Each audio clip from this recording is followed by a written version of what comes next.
Hi and welcome back to my YouTube channel. On today's class we'll be sewing a tube corset.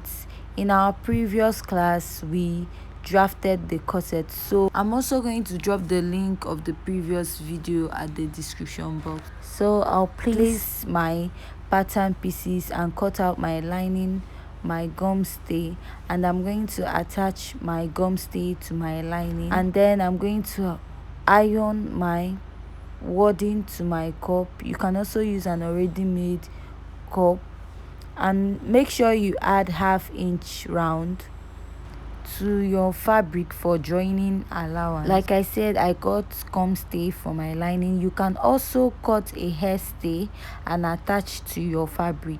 So I'm just going to unpin my fabric for joining. Please, if it's your first time watching my video, please like, share and subscribe, and don't forget to turn up the notification button to get new updates from my channel. And if you're a returning subscriber, thank you for always returning and viewing my videos. So back to today's class. I've ironed my gum stay to my lining, and I'm going to place all my pattern pieces. Note I added 1/2 to it for joining allowance. So I'll go ahead and go back to the machine. I'm going to join it with 1/2 at each side. After joining, I'm going to also join the lining part also. So I'm just going to place it so that you know the parts I'm joining. So for the front part of the lining, I'm going to join with 1/2 on both sides. I've joined the lining. I'm going to keep it aside and then work on my cup area. If you look closer, you notice that I notched my cup. So I notched the bust side so that I'll know where to join from to make sure it meets. So I'm just going to open up my cup and place it. The center cup facing the side cup. I'm going to do it for both sides. Then I'm going to join for the lining, and I'm going to join my fabric with the wording.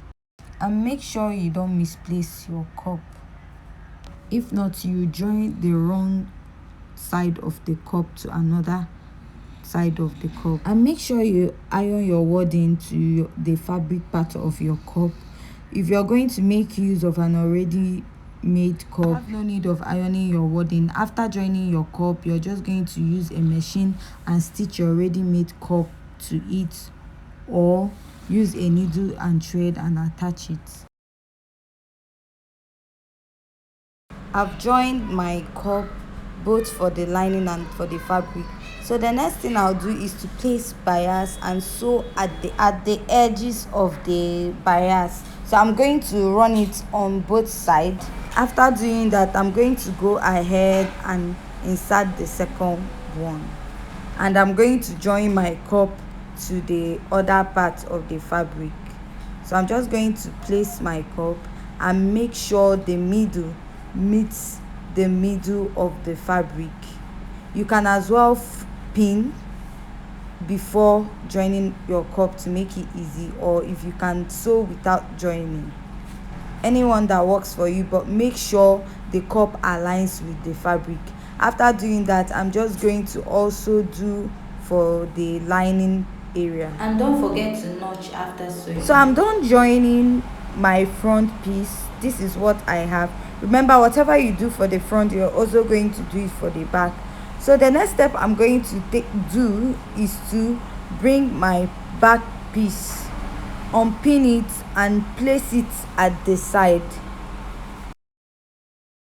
So while we were drafting the corset pattern, we added 2 inches allowance. So I'm just going to place the back pattern and minus that 2 inches allowance.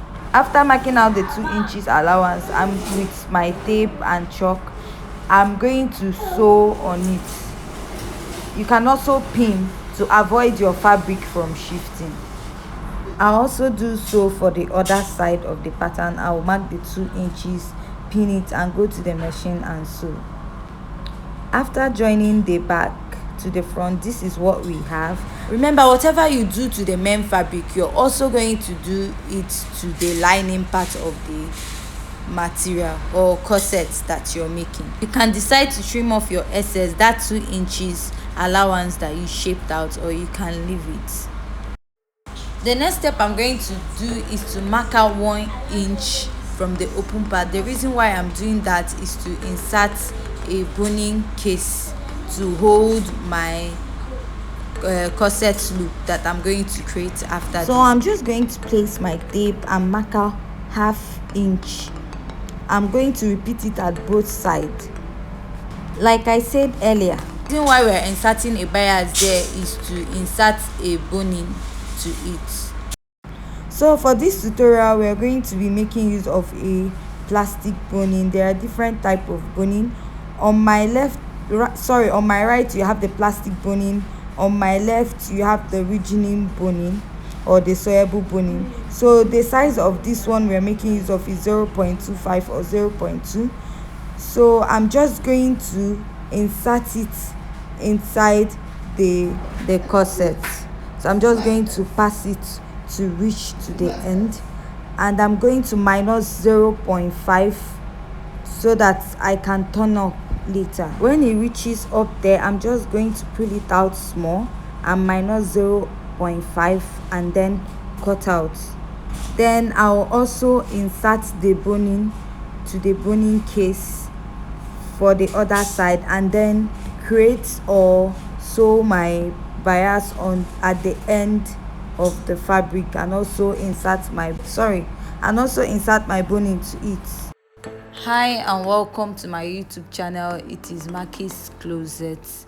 If it's your first time viewing my channel, please support me by hitting on the subscribe button, and don't forget to give this video a thumbs up, and also turn on your notification button to get new updates from my channel.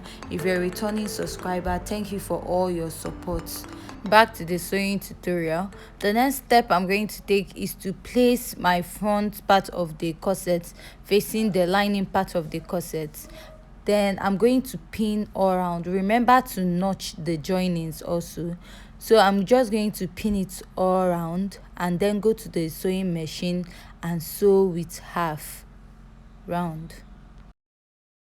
Before sewing, make sure it meets at all the edges or all the points. So after sewing on the machine, this is what I have.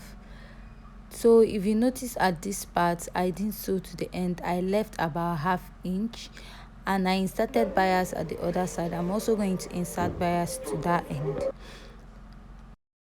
So I'm going to use that 1/2 inch to insert my loop casing. So I'm going to do that later.